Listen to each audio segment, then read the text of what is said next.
Ms. Gonzalez, Good morning. ma'am, you're charged with terroristic threat of a family or a household member.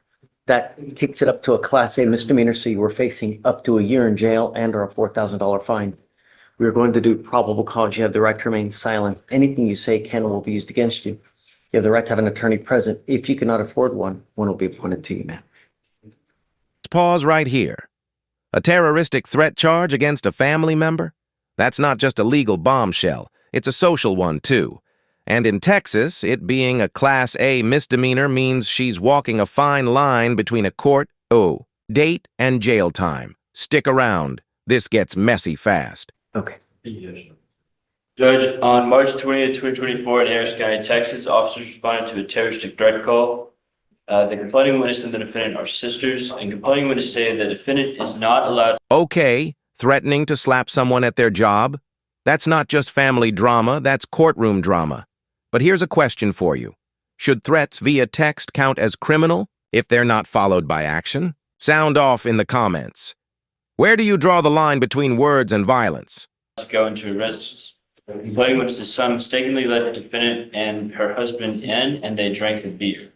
The complaining witness texted the defendant about her being in the residence, and the defendant responded with threatening messages that said the defendant will slap CW and show up at, slap the complaining witness and show up at the complaining witness's job. The complaining witness stated she feared for her safety.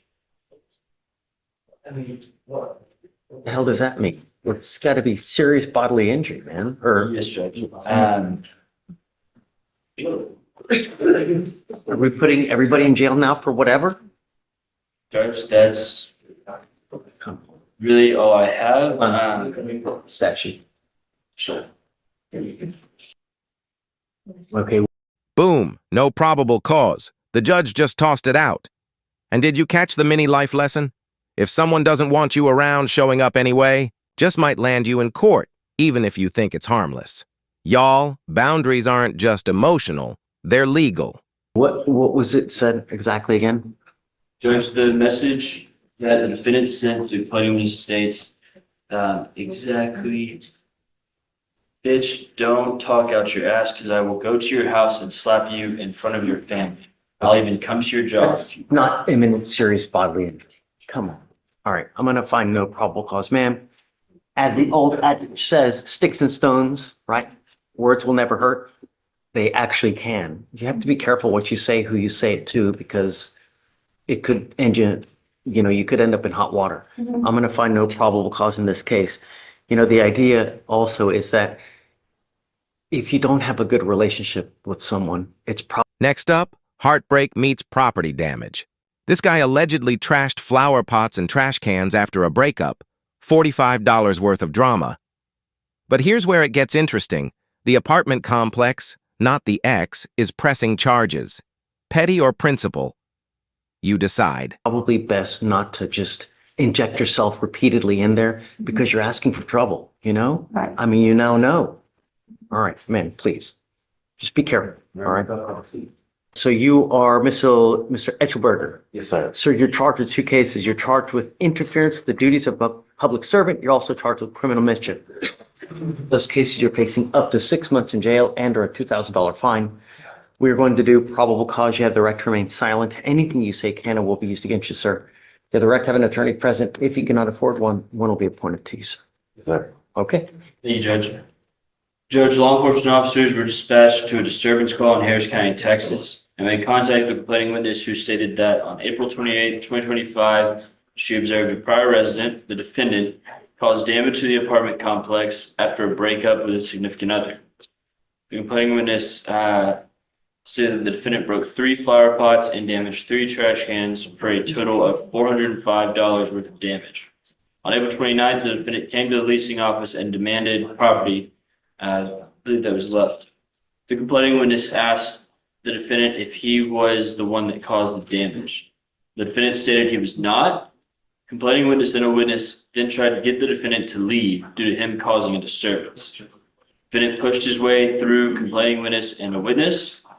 A law enforcement officer on scene serving civil papers attempted to detain the defendant. The defendant was able to get away and run from that law enforcement officer. The defendant was later detained when other law enforcement officers arrived on scene. So the mischief, it's at an apartment, That's correct, Your Honor. his apartment? I believe he was a prior resident of the apartments, Your Honor, and the property belonged to the apartment complex.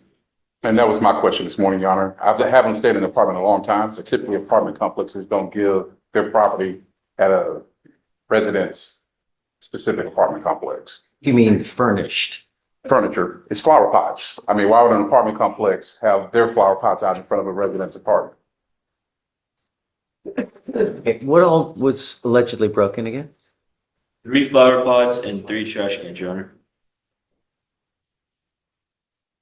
Are you saying it belongs to him? What are you saying? I believe it belongs to him or to the partner, the former partner, the leasees, the people that lease the actual Because if premises. it belongs to the other person, then it's a criminal mischief. You can't break someone else's property. But he's not the complainant. The complainant is the leasing manager for the apartment complex. They're alleging that the property belongs to the apartment complex. Your Honor, from the DEMS, it says that each 3 trash cans were $35 each. They're placed outside for residents to use for trash bags on all 3 levels of Building 8, causing the property to. So it's like, it must be, cans that officers put out there in case anyone needs to put trash in or whatnot. You know what I mean? Yes, sir.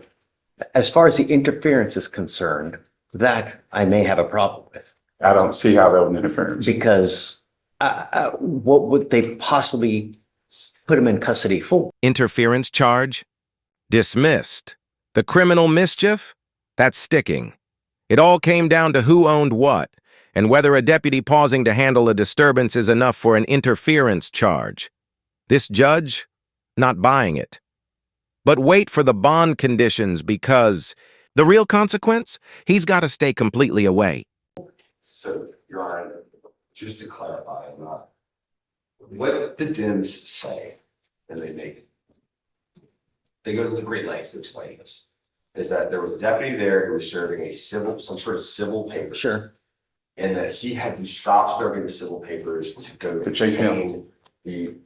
detain the defendant, because the defendant, there was a disturbance in the leasing office. And at some point during that disturbance, the defendant got away from the deputy who was serving the civil papers. Correct. It's not really clear from the information. Is the serving the civil papers and having to stop that duty to go detain the defendant, or is it the defendant getting away from the deputy? If that's what the basis for the interference is. And that's correct, Your Honor. Richard and I spoke about that this morning. So you don't think there's PC on the interference? I don't think there's PC on the interference, honestly, either way. If he's trying to serve papers, I think I agree with you on the interference, yes, Your Honor. but I think that there's PC to go forward on the criminal mischief. Yes, Your Honor. No? I'll dump the interference. So I'm going to find no probable cause to go forward in the interference. I don't think that they had a reason to, have you in custody or for you to interfere with. Yes, sir. I will find that there's probable cause to go forward on the criminal mischief.